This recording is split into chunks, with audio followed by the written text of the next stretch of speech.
जय माँ संतोषी, अपने भक्तों पर सदैव अपनी कृपा बनाए रखना माँ। सिद्ध सदर सुंदर बदन गणनायक महाराज, दास आपका हूँ सदा, कीजिए जन के काज। प्रिय बंधुओं और बहनों, आइए जानते हैं संतोषी माता के व्रत करने की विधि। इस व्रत को करने वाला कहते व सुनते समय हाथ में गुड़ व भुने हुए चने रखे। सुनने वाले संतोषी माता की जय, संतोषी माता की जय, इस प्रकार जय जयकार मुख से बोलते जाएं। कथा समाप्त होने पर हाथ का गुड़ चना गौ माता को खिलावे। कलश में रखा हुआ गुड़ चना सबको प्रसाद के रूप में बांट दे। कथा से पहले कलश को जल से भरे, उसके ऊपर गुड़ चने से भरा कटोरा रखे। कथा समाप्त होने और आरती होने के बाद कलश के जल को घर में सब जगहों पर छिड़के और बचा हुआ जल तुलसी की क्यारी में डाल देवे। सवा आने का गुड़ चना लेकर माता का व्रत करे। सवा पैसे का गुड़ ले तो भी कोई आपत्ति नहीं। गुड़ घर में हो तो ले लेवे, मन में विचार न करे, क्योंकि माता भावना की भूखी है। कम ज्यादा का कोई विचार नहीं, इसलिए जितना भी बन पड़े अर्पण करे। श्रद्धा और प्रेम से प्रसन्न मन हो व्रत करना चाहिए। व्रत के उद्यापन में 2.5 सेर खाजा, मोमनदार पूड़ी, खीर, चने का साग नैवेद्य रखें। घी का दीपक जला संतोषी माता की जय जयकार बोल नारियल फोड़े। इस दिन घर में कोई खटाई न खावे और न आप खावे न किसी को खाने दे। इस दिन 8 लड़कों को भोजन करावे। देवर जेठ घर कुटुंब के लड़के मिलते हो तो दूसरों को बुलाना नहीं। कुटुंब में न मिले तो ब्राह्मणों के, रिश्तेदारों के या पड़ोसियों के लड़के बुलावे। उन्हें खटाई की कोई वस्तु न दे तथा भोजन कराकर यथाशक्ति दक्षिणा देवे। नकद पैसा न दे, कोई वस्तु दक्षिणा में दे। व्रत करने वाला कथा सुन प्रसाद ले, एक समय भोजन करे। इस तरह से माता अत्यंत खुश होंगी और दुख दरिद्रता दूर होकर मनोकामना पूरी होगी। माँ संतोषी की व्रत कथा। एक बुढ़िया थी और उसके 7 पुत्र थे। 6 कमाने वाले थे, एक निकम्मा था। बुढ़िया माँ 6 पुत्रों की रसोई बनाती, भोजन कराती और पीछे से जो कुछ बचता वह 7वें को दे देती थी। परंतु वह बड़ा भोला भाला था, मन में कुछ विचार न करता था। एक दिन अपनी बहू से बोला, देखो मेरी माता का मुझ पर कितना प्यार है। वह बोली, क्यों नहीं, सबका जूठा बचा हुआ तुमको खिलाती हैं। वह बोला, भला ऐसा भी कहीं हो सकता है? मैं जब तक आंखों से न देखूं मान नहीं सकता।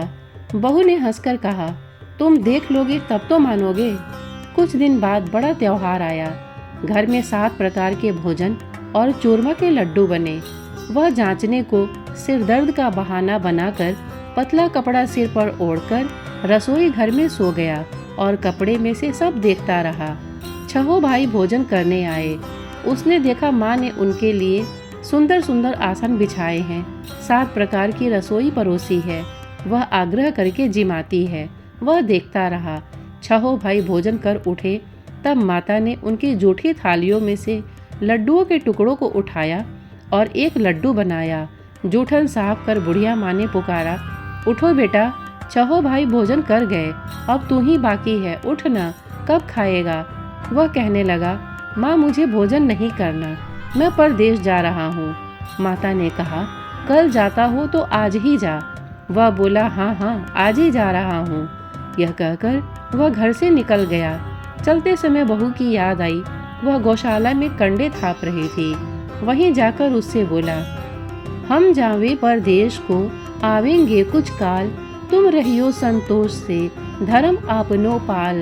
देव निशानी आपनी, देखूं धरू मैं धीर, सुधे हमारे मत बिसारियो, रखियो मन गंभीर। वह बोला, मेरे पास तो कुछ नहीं, यह अंगूठी है सो ले, और अपनी कुछ निशानी मुझे दे। वह बोली, मेरे पास क्या है, यह गोबर भरा हाथ है। यह कहकर उसकी पीठ में गोबर के हाथ की थाप मार दी। वह चल दिया। चलते चलते दूर देश में पहुंचा। वहां एक साहूकार की दुकान थी। वहां जाकर कहने लगा, भाई मुझे नौकरी पर रख लो। साहूकार को जरूरत थी, बोला रह जा। लड़के ने पूछा तनख्वाह क्या दोगे? साहूकार ने कहा काम देखकर दाम मिलेंगे। साहूकार की नौकरी मिली। वह सवेरे 7 बजे से रात तक नौकरी बजाने लगा।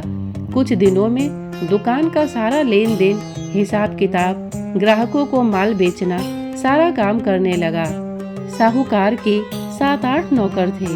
वे सब चक्कर खाने लगे कि यह तो बहुत होशियार बन गया है। सेठ ने भी काम देखा और 3 महीने में उसे आधे मुनाफे का साझेदार बना लिया। वह 12 वर्ष में ही नामी सेठ बन गया और मालिक का सारा कारोबार उस पर छोड़कर बाहर चला गया। अब बहू पर क्या बीती सो सुनो। सास ससुर उसे दुख देने लगे। सारी गृहस्थी का काम करके उसे लकड़ी लेने जंगल में भेजते। इसी बीच घर की रोटियों के आटे से जो भूसी निकलती उसकी रोटी बनाकर रख दी जाती और फूटे नारियल के नरेली में पानी। इस तरह दिन बीतते रहे। एक दिन वह लकड़ी लेने जा रही थी कि रास्ते में बहुत सी स्त्रियां माता का व्रत करती दिखाई दी। वह वहां खड़ी हो कथा सुनकर बोली, बहनों, यह तुम किस देवता का व्रत करती हो और इसके करने से क्या मिलता है? इस व्रत के करने की क्या विधि है? यदि तुम अपने इस व्रत का विधान मुझे समझाकर कहोगी तो मैं तुम्हारा बड़ा एहसान मानूंगी। तब उनमें से एक स्त्री बोली, सुनो, यह संतोषी माता का व्रत है। इसके करने से निर्धनता, दरिद्रता का नाश होता है, लक्ष्मी आती हैं, मन की चिंताएं दूर होती हैं, घर में सुख होने से मन को प्रसन्नता और शांति मिलती है, निपुत्र को पुत्र मिलता है, प्रीतम बाहर गया हो तो जल्दी आवे, कुंवारी कन्या को मनपसंद वर मिले, राजद्वारे में बहुत दिनों से मुकदमा चलता हो तो खत्म हो जावे, सब तरह सुख शांति हो, घर में धन जमा हो, पैसा जायदाद का लाभ हो, रोग दूर हो जावे तथा और जो कुछ मन में कामना हो वे सब इस संतोषी माता की कृपा से पूरी हो जावे, इसमें संदेह नहीं। वह पूछने लगी, यह व्रत कैसे किया जावे यह भी तो बताओ तो बड़ी कृपा होगी। स्त्री कहने लगी, 1.25 आने का गुड़ चना लेना, इच्छा हो तो 5.25 आने का लेना या 1.25 रुपए का भी सहूलियत के अनुसार लेना, बिना परेशानी। श्रद्धा और प्रेम से जितना बन सके सवाया लेना, 1.25 पैसे से 5.25 आना तथा इससे भी ज्यादा शक्ति और भक्ति अनुसार लें।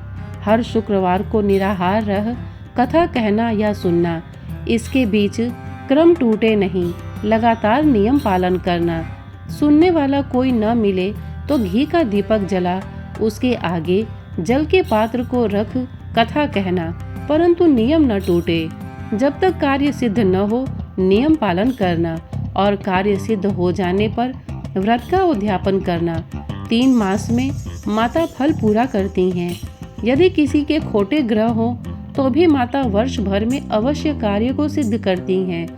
कार्य सिद्ध होने पर ही उद्यापन करना चाहिए, बीच में नहीं।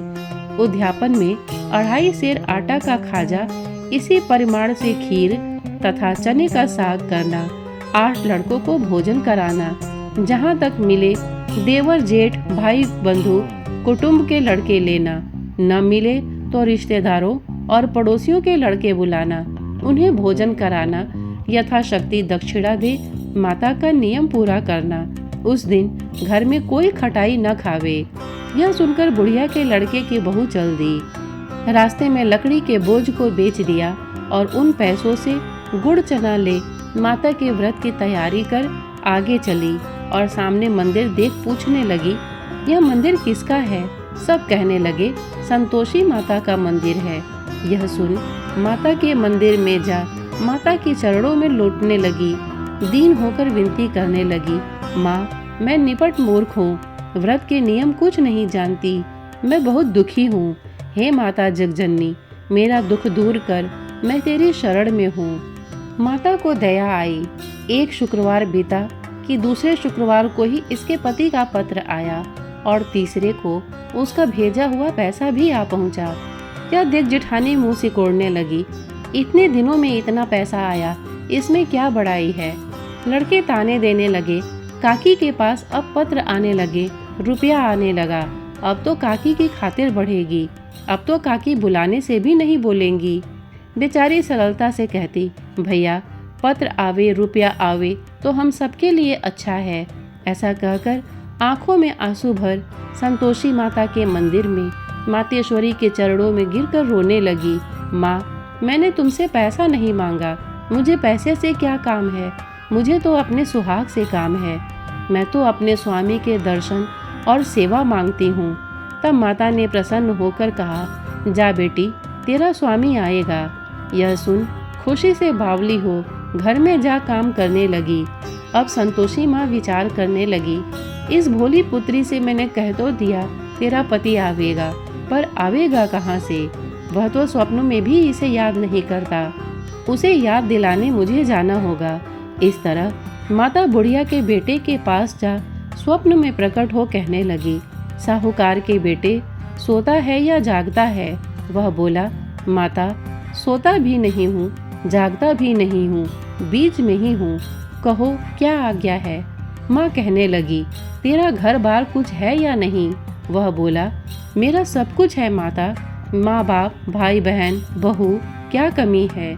माँ बोली, भोले पुत्र, तेरी स्त्री घोर कष्ट उठा रही है, माँ बाप उसे दुख दे रहे हैं, वह तेरे लिए तरस रही है, उसकी सुधि ले। वह बोला, हाँ माता, यह तो मुझे मालूम है, परंतु मैं जाऊं तो जाऊं कैसे? परदेश की बात है, लेन देन का कोई हिसाब नहीं, कोई जाने का रास्ता नजर नहीं आता, कैसे चला जाऊं? माँ कहने लगी, मेरी बात मान, सवेरे नहा धोकर संतोषी माता का नाम ले, घी का दीपक जला, दंडवत कर दुकान पर जा बैठना। देखते देखते तेरा लेन देन सब चुक जाएगा, जमा माल बिक जाएगा, सांझ होते होते धन का ढेर लग जाएगा। जब सवेरे बहुत जल्दी उठ उसने लोगों से अपने सपने की बात कही तो वे सब उसकी बात अनसुनी कर दिल लगी उड़ाने लगे, कहीं सपने भी सच होते हैं। एक बूढ़ा बोला, देख भाई, मेरी बात मान, इस प्रकार साथ झूठ करने के बदले देवता ने जैसा कहा है वैसा ही करने में तेरा क्या जाता है? वह बूढ़े की बात मान स्नान कर संतोषी माता को दंडवत कर घी का दीपक जला दुकान पर जा बैठा। थोड़ी देर में वह क्या देखता है कि देने वाले रुपया लाए, लेने वाले हिसाब लेने लगे। कोठे में भरे सामानों के खरीदार नकद दाम में सौदा लेने लगे। शाम तक धन का ढेर लग गया। माता का चमत्कार देख प्रसन्न हो मन में माता का नाम ले घर जाने के वास्ते गहना कपड़ा खरीदने लगा और वहाँ के काम से निपट वह घर को रवाना हुआ। वहाँ बहू बेचारी जंगल में लकड़ी लेने जाती है। लौटते वक्त माँ के मंदिर पर विश्राम करती है। वह तो उसका रोजाना रुकने का स्थान था। दूर से धूल उड़ती देख वह माता से पूछती है, हे माता, यह धूल कैसी उड़ रही है? माँ कहती है, हे पुत्री, तेरा पति आ रहा है, अब तू ऐसा कर, लकड़ियों के 3 बोझ बना ला, एक नदी किनारे रख, दूसरा मेरे मंदिर पर और तीसरा अपने सिर पर रख। तेरे पति को लकड़ी का गट्ठा देखकर मोह पैदा होगा, वह वहाँ रुकेगा, नाश्ता पानी बना खाकर माँ से मिलने जाएगा। तब तू लकड़ियों का बोझ उठाकर घर जाना और बीच चौक में गट्ठा डालकर 3 आवाजें जोर से लगाना, लो सासू जी, लकड़ियों का गट्ठा लो, भूसी की रोटी दो और नारियल के नरौली में पानी दो, आज कौन मेहमान आया है? माँ की बात सुन बहू बहुत अच्छा माता कहकर प्रसन्न हो लकड़ियों के 3 गट्ठे ले आई। एक नदी तट पर एक माता के मंदिर पर रखा। इतने में ही एक मुसाफिर आ पहुंचा। सूखी लकड़ी देख उसकी इच्छा हुई कि अब यहीं विश्राम करे और भोजन बना खाकर गांव जाए। इस प्रकार भोजन बना विश्राम ले वह गांव को गया। सबसे प्रेम से मिला। उसी समय बहू सिर पर लकड़ी का गट्ठा लिए आती है। लकड़ी का भारी बोझ आंगन में डाल जोर से 3 आवाज देती है, लो सासू जी, लकड़ी का गट्ठा लो, भूसे की रोटी दो, नारियल के नरौली में पानी दो, आज मेहमान कौन आया है? यह सुनकर उसकी सास आ उसके दिए हुए कष्टों को भुलाने हेतु कहती है, बहू ऐसा क्यों कहती है? तेरा मालिक ही तो आया है, आ बैठ, मीठा भात का भोजन कर, कपड़े गहने पहन। इतने में आवाज सुन उसका स्वामी बाहर आता है और अंगूठी देखकर व्याकुल हो माँ से पूछता है, माँ यह कौन है, यह कौन है। माँ कहती है, बेटा यह तेरी बहू है। आज 12 वर्ष हो गए, तू जब से गया है तब से सारे गांव में जानवर की तरह भटकती फिरती है। काम काज घर का कुछ करती नहीं, 4 समय आकर खा जाती है। अब तुझे देखकर भूसी की रोटी और नारियल की नरेली में पानी मांगती है। वह लज्जित हो बोला, ठीक है माँ, मैंने इसे भी देखा है और तुम्हें भी देखा है। अब मुझे दूसरे घर की ताली दो, उसमें रहूं। तब माँ बोली, ठीक है बेटा, जैसी तेरी मर्जी, कहकर ताली का गुच्छा पटक दिया। उसने ताली ले दूसरे कमरे में, जो तीसरे मंजिल के ऊपर था, खोलकर सारा सामान जमाया। एक दिन में ही वहाँ राजा के महल जैसा ठाट बाट बन गया। अब क्या था, वे दोनों सुखपूर्वक रहने लगे। इतने में अगला शुक्रवार आया। बहू ने अपने पति से कहा कि मुझे माता का उद्यापन करना है। पति बोला, बहुत अच्छा, खुशी से करो। वह तुरंत ही उद्यापन की तैयारी करने लगी। जेठ के लड़कों को भोजन के लिए कहने गई। उसने मंजूर किया, परंतु पीछे जेठानी अपने बच्चों को सिखलाती है, देखो रे, भोजन के समय सब लोग खटाई मांगना, जिससे उसका उद्यापन पूरा न हो। लड़के जिमने आए, खीर पेट भर कर खाई, परंतु याद आते ही कहने लगे, हमें कुछ खटाई दो, खीर खाना हमें भाता नहीं, देखकर अरुचि होती है। बहू कहने लगी, खटाई किसी को नहीं दी जाएगी, यह तो संतोषी माता का प्रसाद है। लड़के उठ खड़े हुए, बोले, पैसा लाओ। भोली बहू कुछ जानती नहीं थी, सो उन्हें पैसे दे दिए। लड़के उसी समय जा करके इमली लाकर खाने लगे। यह देखकर बहू पर माताजी ने कोप किया। राजा के दूत उसके पति को पकड़ ले गए। जेठ जेठानी मनमाने खोटे वचन कहने लगे, लूट लूट कर धन इकट्ठा कर लाया था, सो राजा के दूत पकड़ कर ले गए। अब सब मालूम पड़ जाएगा जब जेल की हवा खाएगा। बहू से यह वचन सहन नहीं हुए। रोती रोती माता के मंदिर गई। हे माता, तुमने यह क्या किया? हंसाकर अब क्यों रुलाने लगी? माता बोली, पुत्री, तूने उद्यापन करके मेरा व्रत भंग किया है। इतनी जल्दी सब बातें भुला दी। वह कहने लगी, माता, भूली तो नहीं हूँ, न कुछ अपराध किया है। मुझे तो लड़कों ने भूल में डाल दिया, मैंने भूल से उन्हें पैसे दे दिए, मुझे क्षमा करो माँ। माँ बोली, ऐसी भी कहीं भूल होती है? वह बोली, माँ मुझे माफ़ कर दो, मैं फिर तुम्हारा उद्यापन करूँगी। माँ बोली, अब भूल मत जाना। वह बोली, अब भूल न होगी। माँ अब बतलाओ वो कैसे आएंगे? माँ बोली, जा पुत्री, तेरा पति तुझे रास्ते में ही आता मिलेगा। वह घर को चली। राह में पति आता मिला। उसने पूछा, तुम कहाँ गए थे? तब वह कहने लगा, इतना धन कमाया है, उसका टैक्स राजा ने मांगा था, वह भरने गया था। वह प्रसन्न हो बोली, भला हुआ, अब घर चलो। कुछ दिन बाद फिर शुक्रवार आया। वह बोली, मुझे माता का उद्यापन करना है।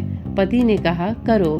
वह फिर जेठ के लड़कों से भोजन को कहने गई। जेठानी ने तो 1-2 बातें सुनाई और लड़कों को सिखा दिया कि तुम पहले ही खटाई मांगना।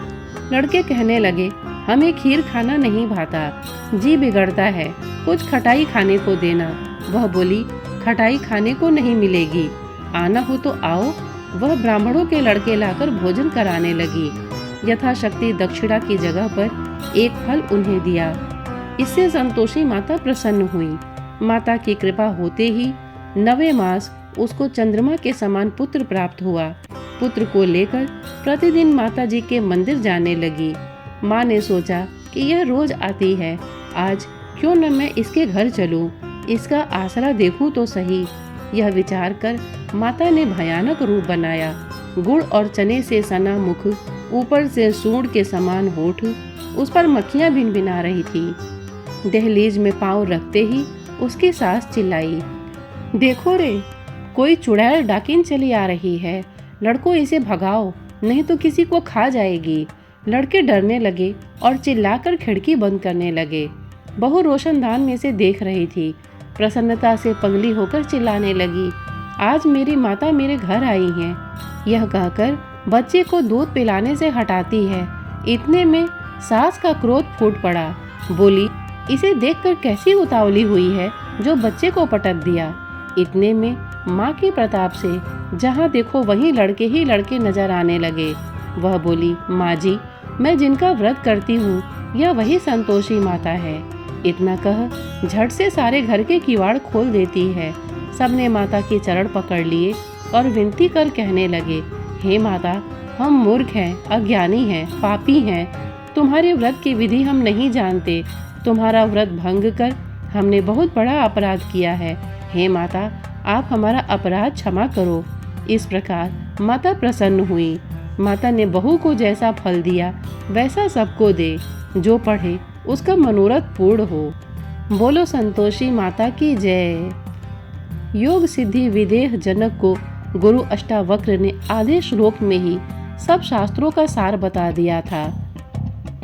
ग्रंथ करोड़न में कहा है ये सबका सार। ब्रह्म सत्य जग झूठ है, जीव ही ब्रह्म निहार। जीव से ही जीवित जगत माया खेलत खेल। ब्रह्म रूप पहचान लो, कटे जगत की जेल।